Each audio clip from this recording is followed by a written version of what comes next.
Sunset Surf. Hello, everybody. I'm Jim Lampley. You know, a surfer goes into competition in the company of only one good close friend. This single piece of equipment, the surfboard. A lot of every surfer's life is wrapped up in his board.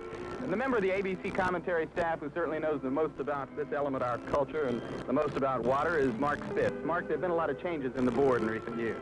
Well, most definitely, Jim. Of course, we're looking here at a 7-foot board. Boards used to be 10 feet in size. We're also seeing a lot of technique in the tail section for more maneuverability on the waves. What will we be seeing today that will show us how this has changed the sport? We'll see surfers like this, maneuvering back and forth on the wave, staying in the most critical part. But what makes this all possible is a skag, a rudder-like device on the underside of the board, which is adjustable. This allows the surfer to adjust his own board for the best balance on the wave. We're just a few moments away now from the start of the competition. 5 judges will be perched here on the beach watching the surfers as they catch each wave. The general rule of surf meet scoring is that the surfer who rides the largest wave, the farthest distance, in the most critical section of the wave, with the most control, will receive the highest score on a scale from 1 to 20. Now, they can only ride a limited number of waves within the time period set up for the competition, so each one is important. A little earlier, we filmed a look at the 8 men in the competition. This is Larry Bertlemann, 27 years old, from Honolulu, Hawaii. He won this competition in 1974. This is Michael Ho. He's 19, from Honolulu, and he was runner-up last year in the Duke. Peter Townend, 23 years old, from New South Wales, Australia. Ian Cairns, he's 24 years old, from Perth in Western Australia, the defending champion. Michael Peterson, 23 years old, from Coolangatta, Australia, and we'll be telling you more about the Australians later. Barry Kahanamoku, from here on the island of Oahu, at 30, he's the real veteran of the competition. James Jones, 24, from Honolulu, he's one of the favorites. He knows this sunset surf. And the only South African in the competition, 22-year-old Jonathan Parman, he's from Johannesburg. These 8 competitors survived a series of preliminary heats to get into this competition. Our helicopter, hovering over them in the lineup as they select their waves. We'll also have a camera right there in the water on the same level as the surfers. And now the competition has begun. The green flag up, and here they go. This surf is about 8 to 10 feet in height, perfect size for this kind of competition. And already James Jones is up. Nice bottom turn. He's moved out real quick. I think he's standing up a little too much, not enough speed. Wipeout. Looked as though the wave closed out more quickly than he thought it would. Well, I think it walled up a little bit, a little too steep. He didn't have enough speed. This is Peter Townend from Australia. Nice speed. Got to move back up to the top of the wave now. Cuts back. He'll try to stay as close as possible to the critical section of the wave, the place where it's breaking. He's got the back of his board staying in that white water, not allowing it to get caught up and get wiped out. There he's had a little difficulty, but staying on his board nicely. Great ride from Peter Townend. Let's have another look at it in slow motion. The Australian surfers here exhibit a tremendous amount of grace and style, staying in the most critical part of the wave. And here Peter exhibits just that, staying loose and low and nice and relaxed. Most surfers would have to jerk the board around in waves this size, but Townend is smooth as silk. And you can see the long, extended ride that Sunset provides, a great showcase for surfing talent. 8 of the best surfers in the world, the Kahanamoku Surfing Classic, Sunset Beach on the north shore of Oahu in the Hawaiian Islands. We'll be back for more of the competition in just a moment.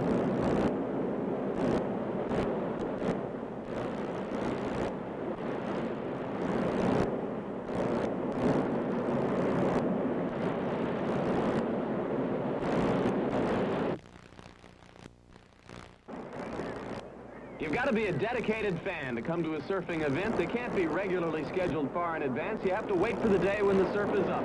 Today we're blessed with ideal conditions. Michael Ho from Hawaii on this wave. Michael seems to be a little bit too far out in front of the critical part of the wave. That's the white water crashing down behind him. He's going to have to stall out a little bit, and there he does, just that. But now the wave looks like it's a little bit smaller, and he's going to have to cut out, and, well, he fell off his board there. Ian Cairns, the defending champion, one of 3 Australians in the competition. There's kind of an intramural competition between the Hawaiians and the Australians. Everyone surfs for himself, but the Hawaiians will tell you they don't like to see Australians win. And Cairns goes down. He's not off to a great start after having won this competition a year ago. And here's Michael Peterson up on the next wave. A lot of whitewater chasing him there. He's going to have to scoot in front of that to get up into the critical part of this wave. But now he's lost it. He's moving around, and that means nothing to the judges. There's no wave there. You can see he cuts out. Back outside, here's James Jones. Nice takeoff. Steep wave, critical part now. He's moving down really nicely. Really difficult to judge what wave's going to be a nice one out there when it's in a swell form. But here it looks like, well, the wave's petering out a little bit. Now this becomes a test of Jones's ability to work the wave a little bit, try to impress the judges. He's going to dance a little bit just like Peterson did before. Might score some points in a disco with those moves, but not here. It's difficult to stay on a wave when it's going that slow, and that's one of the reasons they make those small moves. But here up on a board now on the next wave, Larry Bertlemann, and he just tried to avoid one of the body surfers out there, and here he is in tons of whitewater. It's like skiing out of an avalanche. 8 to 10 feet. It's non-controllable right now. It's just trying to stay on the board. There he cuts out. Amazing how rapidly the surf conditions can change. It was smooth a few minutes ago. Right now it's very choppy. Now that's Barry Kahanamoku and Jonathan Parman taking off at the same time. Kahanamoku backs off, and this is Parman's wave. There could have been an infringement on the rule there. It's the surfer who stands up first who has the right-of-way on that wave. Not necessarily the one who has the inside position, but from what it looks like here in a repeat, it was Parman who had the right-of-way on the blue trunks there, surfing in the whitewater. Difficult decision for Barry Kahanamoku to have to make to back off of that wave. And now Parman ducks out the backside. Very, very difficult surf. Now let's have another look at the ride that James Jones took a few moments ago. Jim has been surfing well earlier in the competition, and he should be high in the point standings. Here, he's picked a smaller wave, a little bit more difficult for him to surf, and he's a very strong surfer, and on a larger wave, he looks a lot smoother, and here he's just trying to milk everything he can out of this little wave. Gorgeous day here in Hawaii, about 80 degrees. This is certainly one of the most pleasant of all spectator sports. That's Barry Kahanamoku on the right. He's tucked down almost in a pipeline type of a wave, Jim. He's starting to move out real nicely there. Staying in that nice, steep part of the wave, cutting back, looking really nice. Bottom turn. See how graceful he looks? Wipeout. Well, at least we can say it was a graceful fall, Mark. Now, as we look at that wave again from our helicopter, a perfect example of 4 surfers taking off on the same wave at the same time. Closest to the camera is Barry the K, Barry Kahanamoku, who will come along the wave toward us. You can get an idea of just how powerful this wave is. You'll notice the other surfers are having to prone out to get away from its destructive power. And here, Barry, staying in that steep part. Whitewater just behind him, moving around, flexing that board back and forth. The wave represents literally tons of water. It's an awesomely powerful force. And just at this point, Barry can see the wave closing out ahead of him, and it's all over. So we're about midway through the competition here at the Duke Kahanamoku Surfing Classic, and we'll be back for more. But right now, let's go to an event we had originally planned to show you last week on ABC's Wide World of Sports. In Toronto, Canada, here's Keith Jackson.